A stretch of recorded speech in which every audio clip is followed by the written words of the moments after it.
नमस्कार, मैं प्रभाकर द्विवेदी। आप देख रहे हैं फास्ट न्यूज इंडिया। खबर की शुरुआत करते हैं सबसे पहले यूपी के बरेली जिले से, जहां से बड़ी खबर आ रही है। दबंगों ने घर में घुसकर मारा है चाकू। जी हां, यूपी के बरेली जिला अंतर्गत कैंट थाने के नकटिया निवासी 29 वर्षीय साजिद खां पुत्र सरताज खान को इलाज के लिए घायल अवस्था में जिला अस्पताल लाया गया, जहां उसके घर वालों ने बताया कि साजिद के मोहल्ले का रहने वाला समीर आज सुबह तेजी से उसके घर के सामने से मोटरसाइकिल लेकर जा रहा था, जिससे साजिद का पालतू खरगोश उसकी बाइक से बाल बाल बच गया।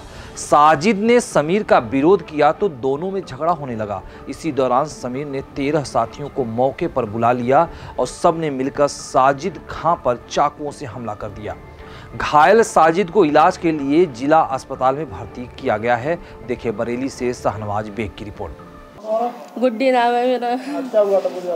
गाड़ी लेकर आ रहा था ये समीर से मेरे लड़के ने कहा साजिद धीरे चला, उतनी तेज़ मत चला, कोई दबदबा जाएगा। उसने इतनी बात कही, गाली बकने लगा, बहुत तेज़ गाली बक गंदी इसने मेरे लड़के को। गाड़ी में से उतर के एकदम बोला, इधर को तो सारे छोड़ूंगा नहीं, मारूंगा मत ये।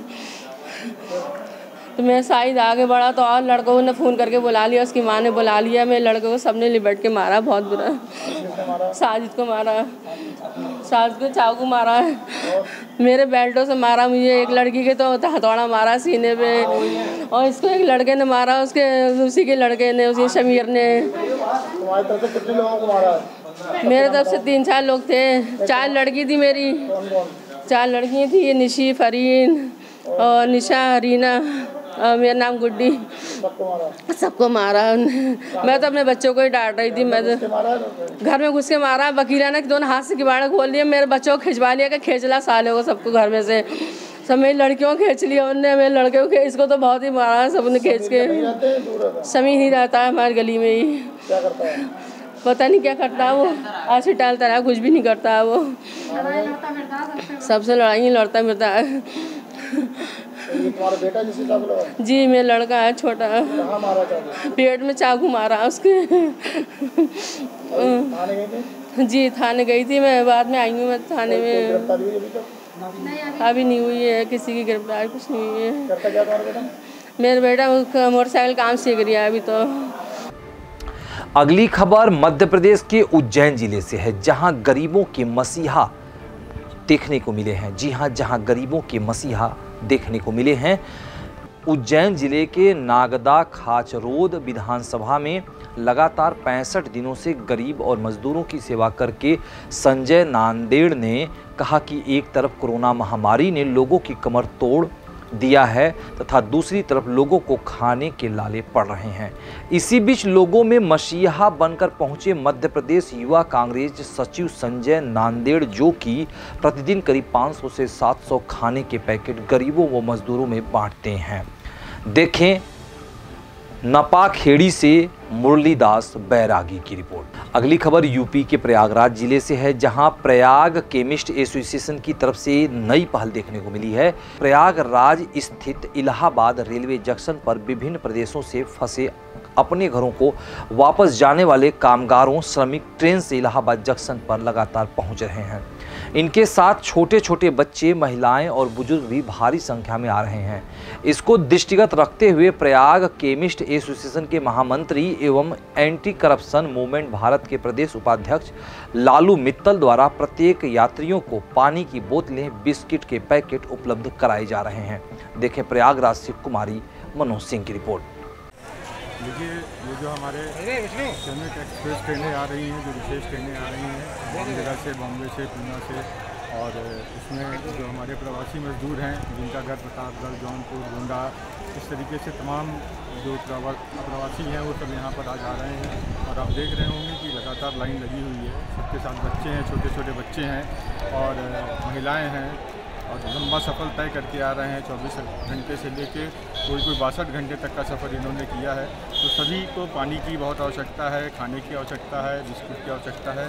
तो आज यहाँ ब्रिटानिया कंपनी ने भी सारे पैसेंजर्स को जो है वो बिस्कुट बांट रहे हैं और ये आगे भी सेवा करते रहेंगे। तो प्रयास हम लोगों का यही है प्रयागवासी होते हुए कि यहाँ पर हम लोग कोई भी ऐसा ना जाए कि रास्ते में भूख प्यास से बच्चे भी परेशान हो। तो हम लोगों का प्रयास है कि इन लोगों को ज़्यादा से ज़्यादा बिस्कुट, पानी, खाना ये सब उपलब्ध कराया जा सके। ठीक, आपका परिचय? मैं लालू मित्तल, महामंत्री प्राग केमिस्ट एसोसिएशन और वैश्य महासम्मेलन।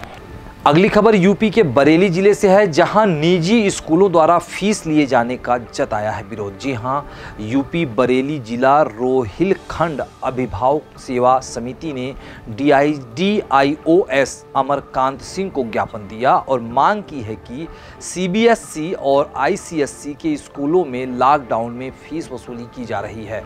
स्कूल ऑनलाइन पढ़ाई करा रहा है। अभिभावक समिति ने कहा कि जो माता पिता फीस जमा करने में सक्षम नहीं हैं, उनकी सूची तैयार की जाए और उनके बच्चे की फीस माफ करवाई जाए। देखिए बरेली से शाहनवाज बेग की रिपोर्ट। हाँ शोभा जी, आज आपने ज्ञापन दिया DIOS साहब को।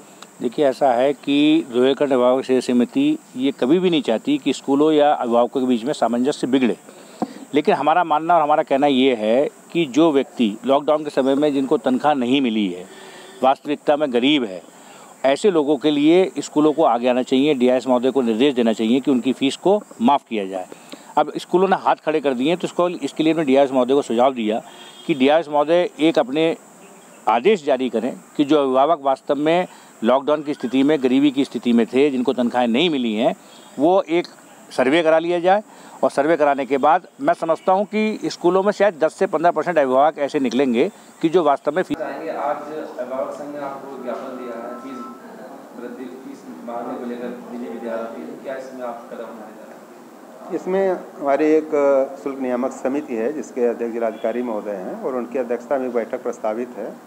और हम लोग एक एक्सरसाइज कर रहे हैं कि जो लॉकडाउन के कारण कंडीशन उत्पन्न हुई है, जो शासन के समय समय पर आदेश जारी हुए हैं, उनको दृष्टिगत रखते हुए एक ऐसा समाधान कि जिसमें बच्चे की टीचिंग भी होती रहे, अभिभावक भी परेशान ना हो, और जो शिक्षा विभाग के किसी रूप में एम्प्लॉई हैं वो उनके भी सैलरी का और उनके जो नियमित खर्चे के हिसाब से चीज़ें हैं आवश्यक जो है उसका समाधान कराया जा सकता है। ऐसा सुनने में आया CBSE ICSE बोर्ड के जो स्कूल प्रबंधक हैं वो शासन आदेश की धज्जियाँ उड़ा रहे हैं, अवहेलना कर रहे हैं। नहीं, धज्जियाँ उड़ाने की तो किसी को न छूट है न कर सकता है।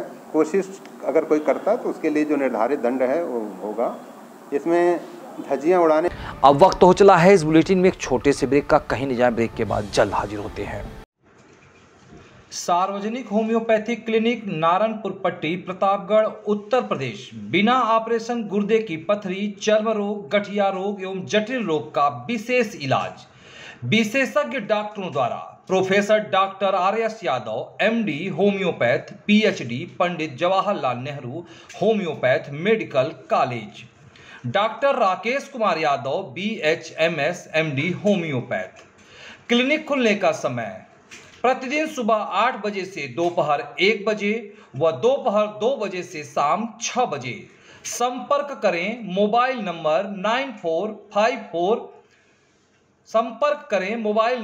9451663426।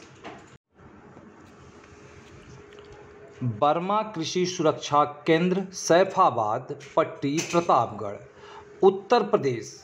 नोट, हमारे यहाँ सभी उन्नतशील बीज एवं कीटनाशक दवाएं उचित रेट पर उपलब्ध हैं।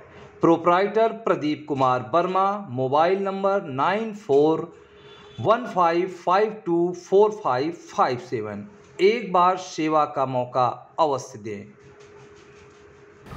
ब्रेक के बाद आपका पुनः स्वागत है और खबर की शुरुआत करते हैं यूपी के बदायूं से, जहां रिश्ता टूटने पर युवती ने लगाई है फांसी। जी हां, बड़ी खबर आ रही है।